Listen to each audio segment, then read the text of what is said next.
अस्सलाम वालेकुम dear students, welcome to the Aimers. तो हमारे पास में क्वेश्चन है कि अगर आपके पास में 8 छोटे छोटे ड्रॉप्स हों एंड हर ड्रॉप पर अगर चार्ज हमारे पास में क्यू के बराबर है और इसका जो वोल्टेज है वो वी के बराबर है, तो अगर ये सारे ड्रॉप्स आपस में कंबाइन हो और हमारे पास में एक बड़ा ड्रॉप बने तो इस बड़े ड्रॉप पर चार्ज कितना होगा और इसका पोटेंशियल डिफरेंस कितना होगा, यानी इसका वोल्टेज कितना होगा। अब स्टूडेंट्स इसको सॉल्व आउट कैसे करेंगे, तो चलिए सीख।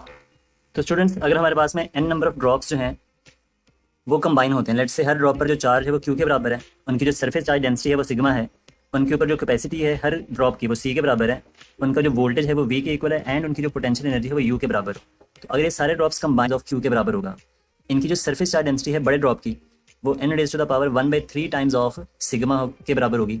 इसकी जो कैपेसिटेंस है वो बराबर होगी n raise to the power 1/3 times of c, यानी कि जैसे सरफेस चार्ज डेंसिटी है इसका फॉर्मूला सेम रहेगा कैपेसिटेंस के लिहाज से। इसी तरह से इस बड़े ड्रॉप का जो इक्वल, इसी तरह से जो पोटेंशियल एनर्जी है वो बराबर होती है n raise to the power 2/3 times of initial potential energy. तो ये हमारे पास में इनके डायरेक्ट रिलेशन हैं जिसको यूज़ करके हम अपना कोई भी क्वेश्चन सॉल्व आउट कर सकते हैं। तो अगर हम अपने क्वेश्चन की तरफ वापस चलें तो हमसे पूछा गया है कि 8 ड्रॉप्स कंबाइन होकर के एक बड़ा ड्रॉप बना रहे हैं, तो उसका हमें चार्ज बताना है। तो हम लिखेंगे जो चार्ज है वो बराबर होता है n टाइम्स ऑफ क्यू के।